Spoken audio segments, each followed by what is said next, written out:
Buonasera, benvenuti alla TG Sicilia. Le principali notizie. Le mafie in Italia fanno affari per 40 miliardi all'anno. Palermo e Catania tra le 10 città con più imprese nell'orbita della criminalità organizzata. Intanto la Cassazione respinge l'ennesimo ricorso e Baiardo finisce in carcere. Atteso per la settimana prossima l'ok definitivo del governo al ponte sullo Stretto, nuove proteste degli oppositori. Vuole essere la voce dei sindaci indipendenti, il nuovo partito centrista di Lombardo, La Galla e Miciché. I tre leader hanno raccontato il loro progetto al Punto. A Siracusa festa di migliaia di fedeli per il ritorno delle spoglie di Santa Lucia. Celebrazione al santuario della Madonna delle Lacrime e processione fino alla borgata. L'obbligo di indossare il casco non piace a Catania a chi utilizza i monopattini, ma è una delle nuove regole introdotte dal codice della strada.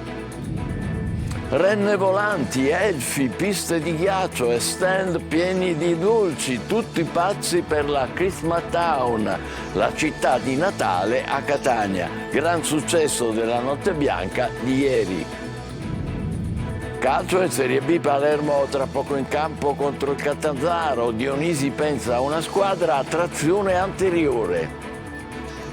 In Serie C sconfitta e fischi per il Catania, battuto in casa dal Potenza.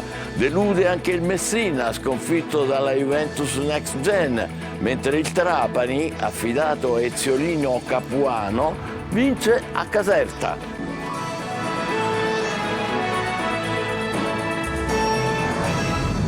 Bentrovati, dicevamo in Italia le mafie hanno volumi d'affari da 40 miliardi l'anno, pari al 2% del PIL, il prodotto interno lordo. Palermo e Catania tra le 10 città con il maggior numero di imprese nell'orbita della criminalità organizzata. Luca Ciliberti.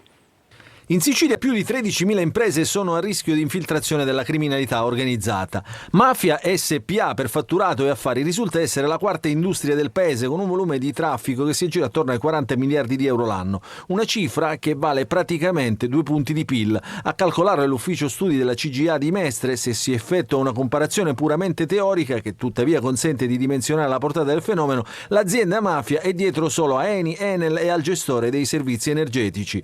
Per la CGA in Italia sono 150.000 le imprese nell'orbita della criminalità organizzata, questo in virtù dei dati in possesso all'unità dell'informazione finanziaria della Banca d'Italia, della Direzione Nazionale Antimafia e delle autorità giudiziarie che hanno reso possibile mappare il fenomeno.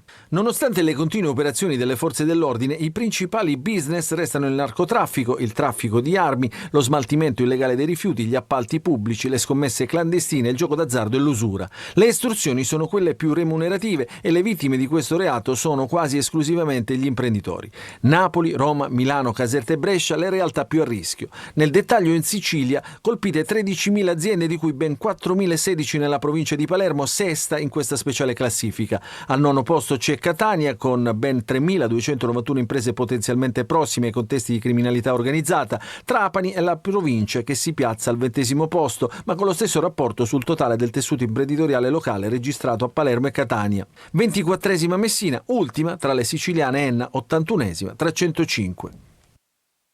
Intanto la Cassazione respinge l'ennesimo ricorso e il mafioso Salvatore Baiardo finisce in carcere. L'ex tuttofare dei fratelli Graviano è accusato di favoreggiamento e calunnia aggravati dall'aver favorito Cosa Nostra. Tonino De Mana. È finito in carcere Salvatore Baiardo, l'ex tuttofare dei fratelli Graviano, più volte ospite in TV e più volte protagonista di dichiarazioni inattendibili e per certi versi contrastanti sulle stragi di mafia e sui personaggi legati a Cosa Nostra. L'ultimo Messina Denaro che, a detta di Baiardo, si sarebbe consegnato in considerazione delle sue gravi condizioni di salute, definendo l'arresto dell'ex boss di Castelvetrano un regalino al nuovo governo. Frasi e dichiarazioni spesso sui generis, smentite e sconfessate dall'ex magistrato e senatore del Movimento 5 Stelle Roberto Scarpinato, ma anche da un altro ex giudice, Giancarlo Caselli. Salvatore Baiardo è stato arrestato nella sua casa di Trabia nel Palermitano. Il provvedimento è stato eseguito dopo che la Cassazione ha respinto l'ennesimo ricorso dell'indagato. L'ex gelataio di Omegna, già condannato per favoreggiamento dei boss mafiosi Graviano, è accusato di favoreggiamento e calunnia aggravati da aver favorito Cosa Nostra. La vicenda si inquadra nell'ambito dell'indagine fiorentina sull'ex senatore di Forza Italia Marcello Dell'Utri e su Silvio Berlusconi, intanto deceduto, inchiesta che riguarda i mandanti delle stragi del 93. Ad Agrigento spari contro un negozio di frutta e verdura. I colpi d'arma da fuoco hanno provocato grossi fori sulla vetrina. A dare l'allarme i titolari dell'attività, e il gesto suona come una chiara intimidazione mafiosa.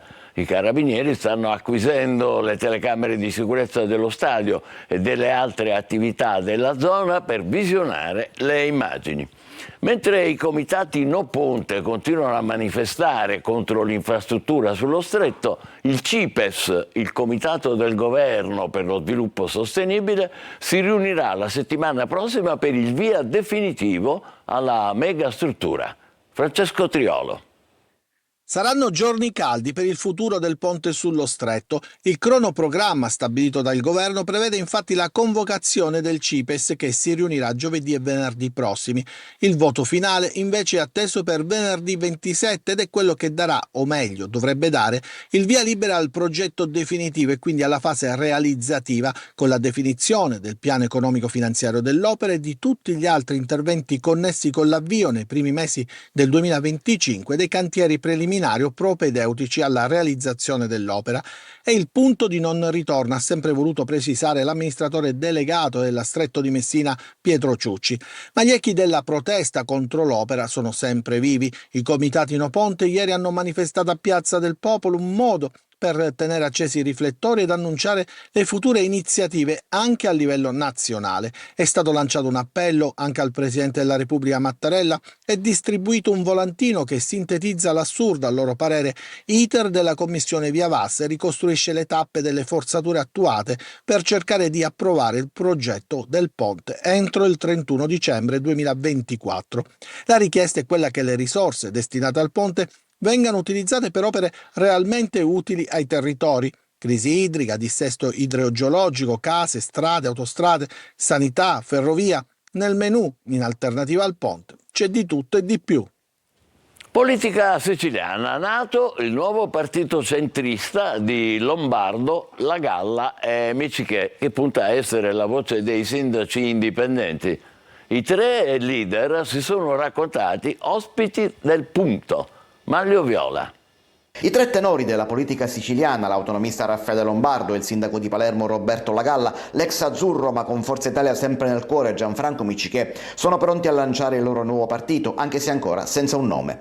Ma intanto il Movimento per l'Autonomia di Raffaele Lombardo si federa ufficialmente con Forza Italia.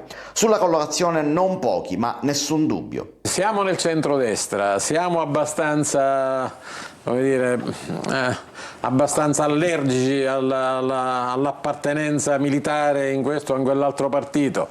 Abbiamo culture diverse, abbiamo tante sintonie, mettiamole insieme, perché non creare una forza più grande? Un elemento comune a tutti noi è forse l'allergia all'intruppamento e anzi anche forse l'allergia per una politica che voglia essere troppo soffocante rispetto al tema dell'appartenenza. Ma centrodestra sì, estremisti no.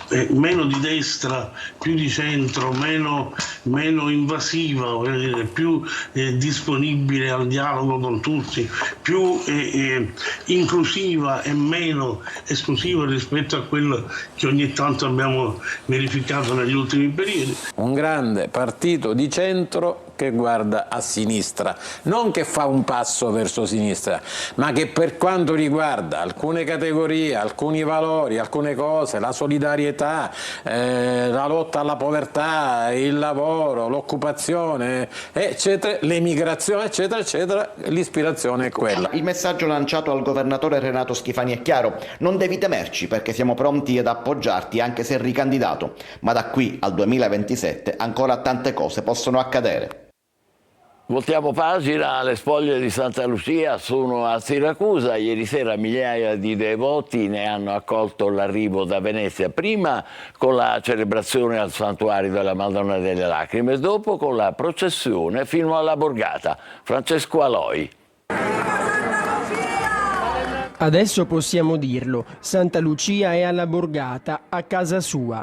Alle 21:30 il corpo arrivato da Venezia è entrato nel santuario tra due ali di folla. I canti, gli applausi, il benvenuto dei devoti. Ma è stato un pomeriggio nel suo nome. La prima tappa nel santuario della Madonna delle Lacrime. Prima della celebrazione, l'elicottero della polizia ha sorvolato la città. Emblematica quest'immagine, Lucia, che arriva come un raggio di sole. Folle devozione anche lungo la breve processione. È un giorno speciale, dopo 10 anni finalmente stiamo rivedendo la nostra padrona. È sempre importante ed è un momento di preghiera e di fede. Per noi siracusani è emozionante. Ma il desiderio comune è che il corpo resti qui, per sempre. Tutti chiedono Lucia a Siracusa per sempre, ma secondo lei potrebbe accadere? Guardi, io penso che Lucia sia la santa della Chiesa universale. Le vicende storiche hanno un loro significato, hanno un loro senso. Sabato prossimo la processione di simulacro e corpo fino al Duomo e in questi giorni la Borgata si conferma il cuore della città, con migliaia e migliaia di pellegrini che rendono omaggio a Lucia.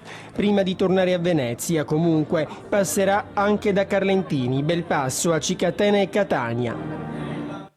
Ad Agrigento, supereroi in pediatria, in ospedale, per offrire momenti di gioia e spensieratezza ai piccoli pazienti. Davide Sardo.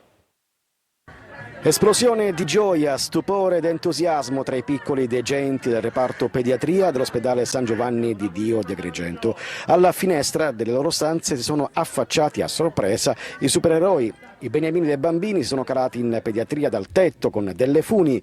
Spider-Man, Batman, Hulk e tanti altri hanno regalato prodezze e doni, trascorrendo diverse ore in compagnia dei ricoverati e delle loro famiglie. È una manifestazione graditissima per i bambini perché ricevono un momento intanto dei doni, ma anche un momento di solidarietà e di affetto. È stata un'occasione di solidarietà che ogni anno si ripete in prossimità del Natale per alleviare sofferenze e preoccupazioni in reparto. A Catania l'obbligo di indossare il casco non piace a chi utilizza i monopattini, ma è una delle regole introdotte dal nuovo codice della strada. Detire Ferlito.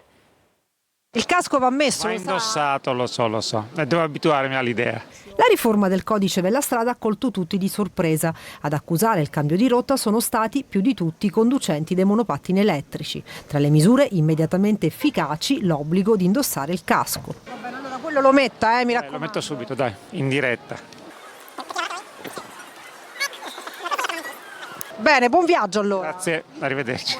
Dov'è il casco? No, oggi non l'ho portato il casco. Tra le novità, assicurazioni e targa per il mezzo a due ruote. Di fatto non possono essere ancora contestati perché mancano i decreti attuativi, ma le multe per il mancato uso dell'elmetto protettivo vanno da 50 a 200 euro. Si è adeguato lei alle nuove regole della strada? Sì, certo c'è strada, il numero di targa, per fare assicurazione, tutto serve. Alcuni tra i fermati hanno tentato di evitare le punizioni giurando di non conoscere le regole. Sa che è uscito il nuovo codice della strada?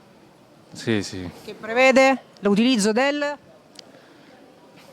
Tra le novità c'è la stretta per chi guida sotto l'effetto di sostanze stupefacenti, con controlli in grado di rilevare la loro presenza anche giorni dopo l'assunzione e conseguente ritiro della patente anche senza presenza di effetti collaterali, con il disappunto di Vasco Rossi. Il ministro Matteo Salvini, ha fatto in modo per il vostro bene che se avete fumato una canna anche una settimana prima e venite fermati, potete essere arrestati immediatamente e vi viene ritirata la patente per 3 anni. Inoltre, infrangere alcune regole costerà di più. Previsto un inasprimento delle multe per alcune infrazioni, come guida con smartphone o sosta vietata in stalli dedicati ai disabili o nelle aree di sosta dei mezzi pubblici.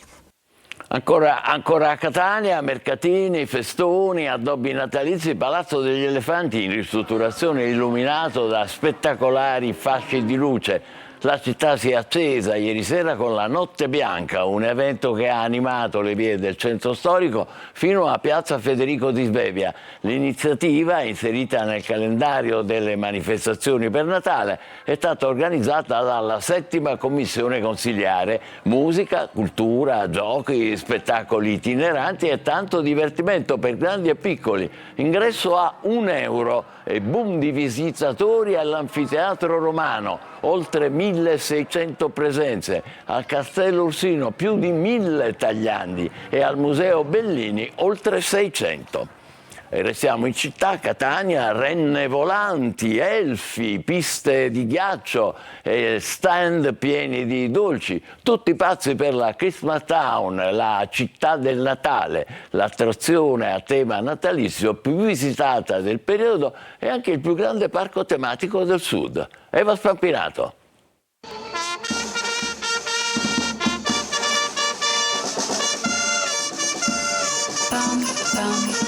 Quando il Natale diventa la scusa perfetta per tornare bambini. Prima volta, sì, bellissimo, emozioni, si ritorna proprio a bambini. Dica la verità, chi voleva venire, i bambini o lei? Io. Siete al contrario, i vostri figli fanno la foto a voi. Mi piace tantissimo il Natale, è bellissimo, sì.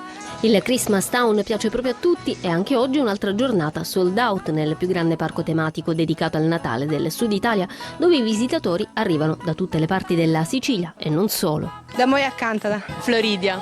I'm from France. Tutti in fila per visitare la casa di Babbo Natale, molto accogliente e piena di tanti dettagli, dalla cucina alla scrivania, passando per la sala da bagno e quella da letto, fino ad arrivare alla stanza del trono, dove ad attendere i bimbi c'è lui. Quali sono i desideri dei bambini di quest'anno? Sono quelli molto semplici, libri, giocattoli e qualche tecnologia. Tra le novità di quest'anno la fabbrica dei giocattoli, dove gli elfi preparano i regali sognati dai bimbi. Lei alla fine cosa suggerisce sempre a questi bambini? Il fatto che siano bimbi e si devono divertire e tanta allegria. Immancabili gli outfit a tema, maglioni natalizi, cerchetti, vestiti tartan. Abbiamo preparato gli outfit prima di uscire per l'occasione. Sì, abbiamo fatto questo abbinamento giusto per oggi. E poi c'è anche il Grinch, che riscuote sempre più successo. Mio figlio è un grande fan del Grinch, gli ho detto andiamo a vedere Babbo Natale, mi ha detto no mamma c'è il Grinch. Buon Natale a tutti! Grazie, buon Natale. Breve stop, tra poco per il calcio. In campo il Palermo contro il Catanzaro. In Serie C sconfitta del Catania con il Potenza. Delude anche il Messina, mentre il Trapani vince a Caserta. Rimanete con noi, vi aspettiamo.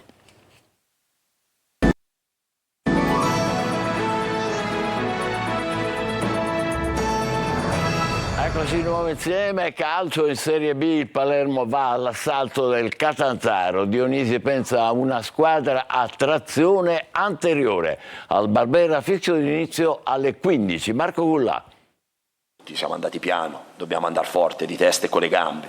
Questo deve essere il mood che dobbiamo avere, fermo restando che siamo una squadra con delle qualità e le deve mettere in campo. La carica del tecnico Alessio Dionisi per la partita di oggi pomeriggio al Barbera contro il Catanzaro: grinta, determinazione e sudore. Il Palermo deve cambiare marcia. Le qualità se le metti in campo andando piano non vinci le partite di B, perché ripeto siamo una squadra di Serie B che gioca contro squadre di Serie B e dobbiamo andare forte come le altre, dobbiamo andare al massimo di quello che abbiamo.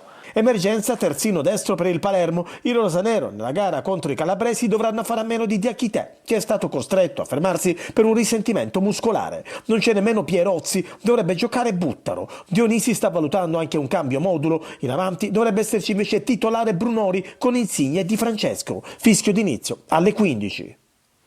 Sprofondo rossazzurro, ennesima delusione casalinga per il Catania che perde 2-0 contro il Potenza. Decide una doppietta di Caturano e nel finale gli etnei falliscono un rigore. Mister Toscano dice tanta imprecisione, potevamo fare meglio. Torino De Mania. Uno scivolone inaspettato, specie dopo il 5-0 di Taranto che riporta indietro il Catania, in classifica e non solo. Al Massimino sempre più terreno di conquista, questa volta passa il Potenza che si impone 2-0 aggiudicandosi uno scontro diretto fondamentale in chiave playoff. Non era partito male il Catania, ma nel calcio si sa, bisogna segnare. E se a Taranto i gol erano stati 5, contro Lucani i rossazzurri si sono inceppati di nuovo. Primo tempo vivace e con diverse emozioni, per lo più concentrate nei primi minuti, con un doppio intervento di Adamonis che dice no a Caturano. Il Catania segna con lunetta, ma l'azione è viziata da un fallo di Montalto. Si resta sullo 0-0. Nella ripresa è un altro Catania per ritmo, pressione e aggressività, ma le occasioni di Anastasio e Gimenez non fanno altro che esaltare il palermitano a lastra. I rossazzurri sprecano e poi imprecano, visto che al 70° un errore di Adamonis consente al Potenza di passare in vantaggio. Caturano approfitta di una respinta corta e gela il Massimino. Poco dopo lo stesso attaccante sfrutta uno schema su punizione e realizza la sua doppietta personale, salendo a quota 12 in classifica marcatori. Il Catania avrebbe la chance per riaprire il match, ma Stoppa si fa parare un calcio di rigore. Delusione, fischi a fine gara, Toscano ne prende atto ma difende la sua truppa. Potevamo fare meglio in tante situazioni, ci sono stati tanti errori, però la squadra è entrata il secondo tempo con la voglia di vincere, ha fatto 25-30 minuti di grande intensità, ha creato tantissimo, tante imprecisioni sotto porta, potevamo far gol, la potevamo riaprire con il rigore, però ci dobbiamo lavorare su queste situazioni perché si stanno protraendo per troppo tempo. Successo della Trapani a Caserta con un gol del capocannoniere del girone Lescano, sconfitta invece per il Messina a Biella nello scontro diretto per la salvezza contro la Juve Next Gen. Sergio Colosi. Esordio con vittoria a Caserta per il Trapani di Ezio Capuano, che si affida all'usato sicuro interrompendo le sconfitte Granata. Il tecnico campano ha scelto una formazione con tanti suoi ex calciatori e la risposta sul campo dopo un avvio complicato è stata positiva. Buona partenza della casertana, 11 pareggi in 18 gare, pericolosa con Paglino, Damian, Carretta e Collodel. Seculin sempre attento, la ripresa presenta un Trapani diverso, organizzato e più offensivo. A metà del secondo tempo Carriero recupera palla e in scivolata serve l'assist vincente a Lescano, sempre una sentenza in area avversaria. L'espulsione di Conte limita i padroni di casa fermati dopo 7 turni, mentre Bifulco potrebbe raddoppiare, ma la vittoria è in cassaforte. Ancora sconfitte, distrazioni difensive, un tecnico in crisi e una squadra distrutta per una società assente. A Biella si è consumata l'ennesima pagina negativa del Messina, sconfitto e superato in classifica dalla Juve Next Gen. A mandare in tilt i piani di Modica ci ha pensato Afena Jean, ghanese di 21 anni che dal suo ingresso in campo ha servito a guerra il pallone dell'1-0 e poi raddoppiato nel recupero. Il Messina senza un piano B dura un tempo prima di sciogliersi anche in Piemonte e chiudere la classifica davanti solo a Taranto e Turris. Ci fermiamo qui, appuntamento alle 20, grazie per averci seguito, ancora buona domenica.